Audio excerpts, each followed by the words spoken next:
Aujourd'hui, le 21 septembre 2025. Première lecture. Contre ceux qui achètent le faible pour un peu d'argent.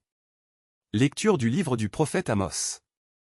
Écoutez ceci, vous qui écrasez le malheureux, pour anéantir les humbles du pays. Car vous dites: quand donc la fête de la nouvelle lune sera-t-elle passée? Pour que nous puissions vendre notre blé? Quand donc le sabbat sera-t-il fini? Pour que nous puissions écouler notre froment? Nous allons diminuer les mesures, augmenter les prix et fausser les balances. Nous pourrons acheter le faible pour un peu d'argent, le malheureux pour une paire de sandales. Nous vendrons jusqu'au déchet du froment. Le Seigneur le jure par la fierté de Jacob. Non, jamais je n'oublierai aucun de leurs méfaits. Parole du Seigneur. Nous rendons grâce à Dieu. Psaume. Louez le nom du Seigneur. De la poussière il relève le faible. Ou, Alléluia. Louez, serviteurs du Seigneur. Louez le nom du Seigneur. Béni soit le nom du Seigneur.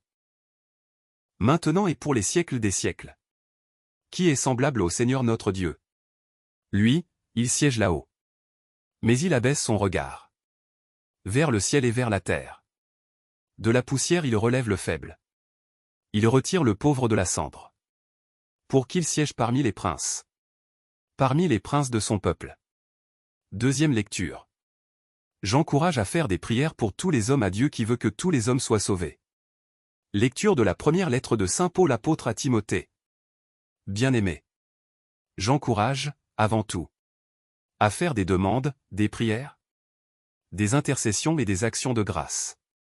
Pour tous les hommes, pour les chefs d'État et tous ceux qui exercent l'autorité, afin que nous puissions mener notre vie dans la tranquillité et le calme, en toute piété et dignité. Cette prière est bonne et agréable à Dieu notre Sauveur, car il veut que tous les hommes soient sauvés et parviennent à la pleine connaissance de la vérité. En effet, il n'y a qu'un seul Dieu. Il n'y a aussi qu'un seul médiateur entre Dieu et les hommes. Un homme, le Christ Jésus, qui s'est donné lui-même en rançon pour tous. Au temps fixé, il a rendu ce témoignage, pour lequel j'ai reçu la charge de messager et d'apôtre.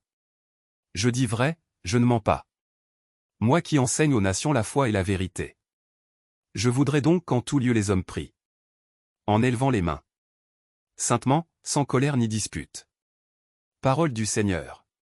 Nous rendons grâce à Dieu. Évangile. Vous ne pouvez pas servir à la fois Dieu et l'argent. Alléluia. Alléluia. Jésus-Christ s'est fait pauvre, lui qui était riche, pour que vous deveniez riches par sa pauvreté. Alléluia. Évangile de Jésus-Christ selon saint Luc. En ce temps-là, Jésus disait à ses disciples: un homme riche avait un gérant, qui lui fut dénoncé comme dilapidant ses biens. Il le convoqua et lui dit: qu'est-ce que j'apprends à ton sujet?